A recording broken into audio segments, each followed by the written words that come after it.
Thank you for listening to this worship podcast of St. Andrew Lutheran Church. We hope this recording provides you with a moment of God's grace wherever this finds you. Know that you're welcome to join us in person for worship in Eden Prairie on Sunday mornings at 9 or 10:30. And also know that any contribution you make will bolster St. Andrew's ministry and outreach, including our podcasting directly to you. You can do so online. Welcome and God's blessings to you. Our first lesson is from Isaiah chapter 9, beginning with the second verse. The people who walked in darkness have seen a great light. Those who lived in a land of deep darkness, on them light has shined. You have multiplied the nation, you have increased its joy. They rejoice before you as with joy at the harvest, as people exult when dividing plunder. For the yoke of their burden and the bar across their shoulders, the rod of their oppressor, you have broken as on the day of Midian.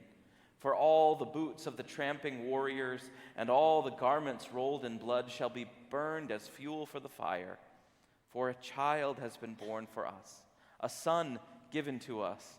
Authority rests upon his shoulders, and he is named Wonderful Counselor, Mighty God, Everlasting Father, Prince of Peace.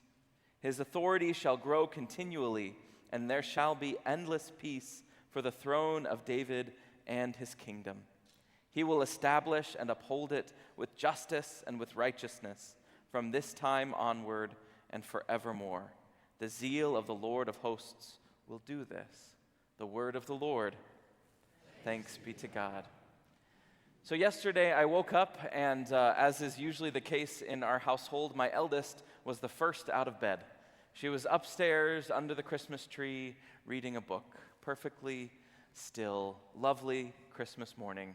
And I woke up and I said, "Merry Christmas, Alma." And she looked at me funny and she said, "It's not Christmas anymore." And I said, "Well, of course, Alma, it is Christmas. We get 12 whole days of Christmas." And I had thought that I couldn't teach our church rats one more thing about church. And yet here was a morning for a lesson. And perhaps for all of us, Christmas seems to just fly in. All of December prepared, moment after moment, the feasts, the presents, the gifts, the families, the celebrations, the challenges, the grief, all of what we wade into this month in December. And then we get to Christmas Eve and all of the lights and the silent nights and all of the joy with that day, and it seems like then it's just over. But at church, it's not. We get these 12 whole days of Christmas, almost because it's like this story can't be contained in one chapter. It can't be contained in one gathering. It can't be contained in one telling of this story. We need the different angles, the different moments. And so this Sunday after Christmas, we gather for these lessons and carols to look at the Christmas story from a different angle. So I invite you this morning to sing each verse of these carols and listen carefully for what it tells you about who this Jesus is. You see, it's a practice of the church to wrap around Christmas a lot of hubbub. We spend the whole season of Advent, which is 4 weeks long, but did you know in the Middle Ages, it was up to 7 weeks of Advent spent. That goes all the way back to the beginning of November. I think my tree is usually up at the right time then, maybe. But also, there is this practice of the church, the 7 days leading up to Christmas, to sing these antiphons, these great O antiphons that tell the story of Jesus from different angles every single day leading up to Christmas. And then after Christmas, there's 12 whole days to keep telling this story. So I thought I would end with a word from Meta Herrick Carlson, who wrote a lovely book called Ordinary Blessings for the Christmas Season. Prayers, poems, and meditations. Meta is a pastor here in the Twin Cities and works with us for Church Anew as well. And it's entitled For 12 Whole Days. This love is brewed in slow trimesters, taking time to be born even while we spend the day at a reckless pace. This love is a tide, 12 days pulling, a season stirring the earth from moments to movements. There is one who builds life in our hopes and fears, who is revealed in our restlessness, so that we cannot box up or hide away the sacred revolution heaven has planned.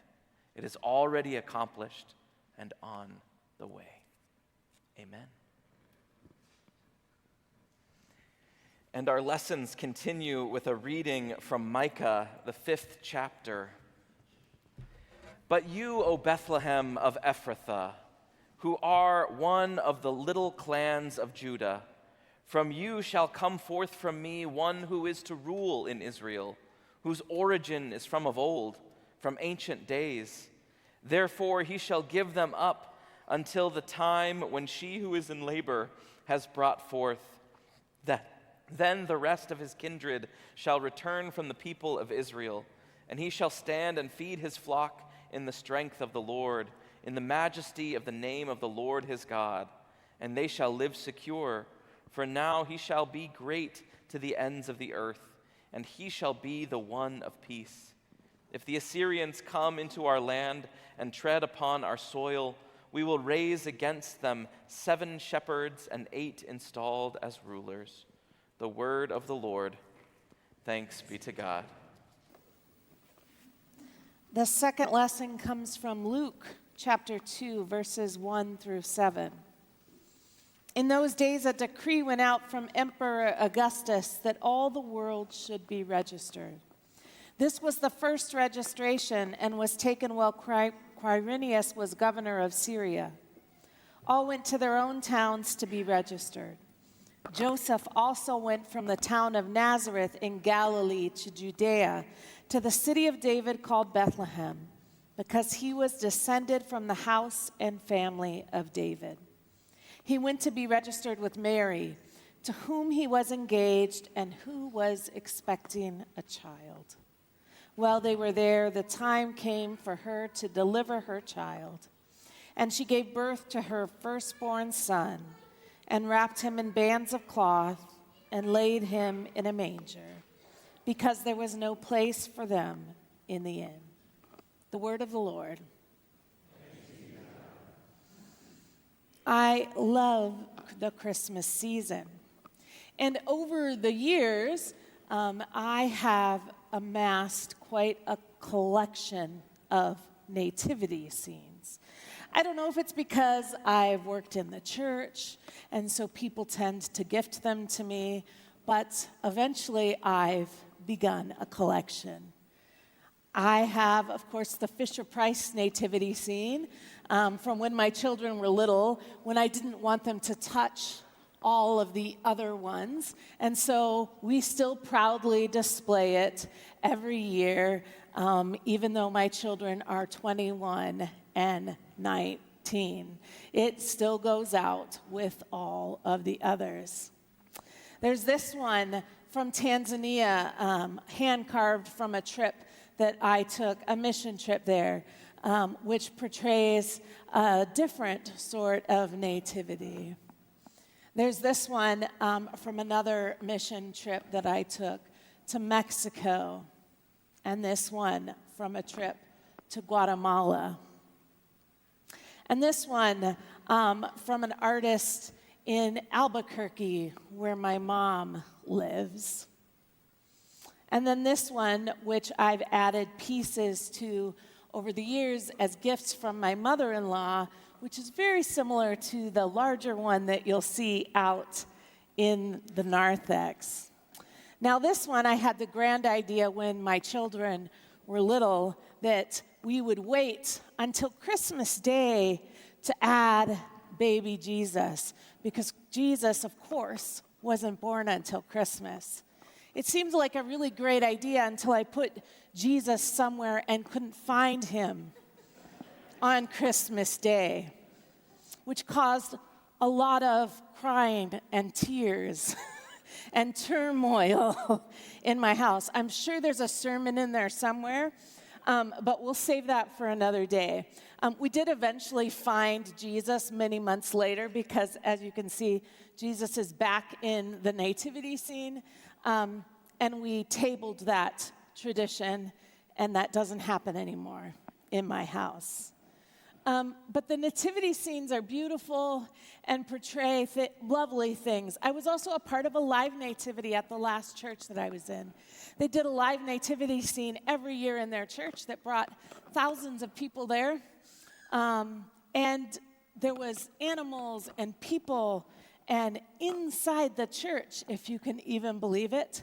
And I was asked to portray Mary, and when they came to me, they asked me if I would be the mature Mary. And when I looked at the script, it said old Mary. And I tried not to be offended, but I'm a little salty about it still. All of these nativity scenes were very different, and all portrayed things in very different ways. The reading that we just heard from Luke also shows us the nativity story in a very different way.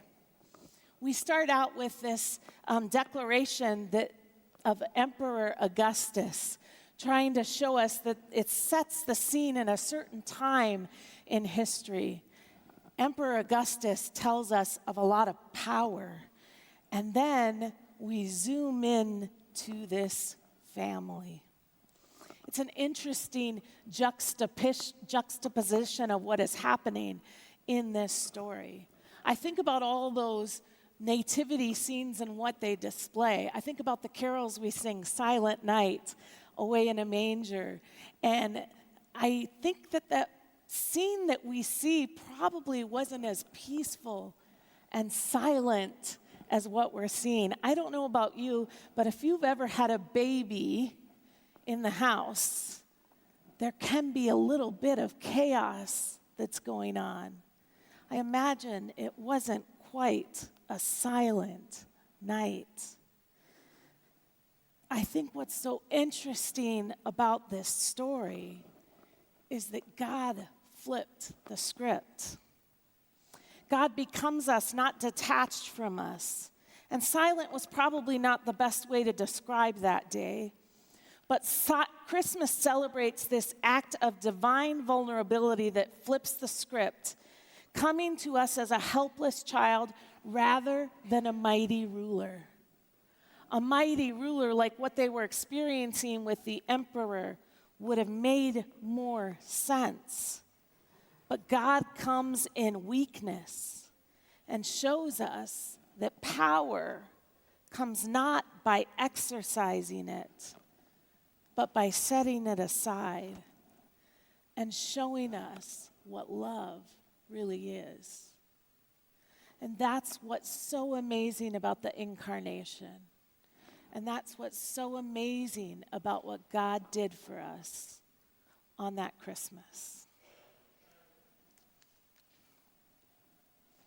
The next lesson is from Luke chapter 2, verses 8 through 16. In that region, there were shepherds living in the fields, keeping watch over their flock by night. And then an angel of the Lord stood before them, and the glory of the Lord shone around them, and they were terrified. But the angel said to them, "Do not be afraid, for see, I am bringing you good news of great joy for all the people. To you is born this day in the city of David a Savior who is the Messiah, the Lord. This will be a sign for you. You will find the child wrapped in bands of cloth and lying in a manger." And suddenly there was with the angel a multitude of the heavenly host, praising God and saying, "Glory to God in the highest heaven, and on earth peace among those whom he favors." When the angels had left them and gone into heaven, the shepherds said to one another, "Let us go now to Bethlehem and see this thing that has taken place, which the Lord has made known to us." So they went with haste and found Mary and Joseph and the child lying in the manger. The word of the Lord. Our next lesson is from the Gospel of Matthew, the 2nd chapter. In the time of King Herod, after Jesus was born in Bethlehem of Judea, wise men from the east came to Jerusalem asking, 'Where is the child who has been born King of the Jews? For we observed his star at its rising and have come to pay him homage.' When King Herod heard this, he was frightened, and all Jerusalem with him. And calling together all the chief priests and scribes of the people, he inquired of them where the Messiah was to be born. They told him, 'In Bethlehem of Judea, for so it was written by the prophet, and you, Bethlehem, in the land of Judah, are by no means least among the rulers of Judah.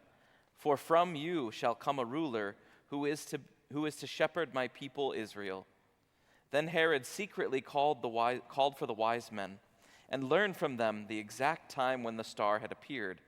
Then he sent them to Bethlehem, saying, 'Go and search diligently for the child, and when you have found him, bring me word, so that I may also go and pay him homage.' When they had heard the king, they set out, and there ahead of them went the star that they had seen at its rising, until it stopped over the place where the child was. When they saw that the star had stopped, they were overwhelmed with joy. On entering the house, they saw the child with Mary, his mother, and they knelt down and paid him homage. Then, opening their treasure chests, they offered him gifts of gold, frankincense, and myrrh. The word of the Lord. Thanks be to God. Another piece from Meta Herrick Carlson's book, For Magi.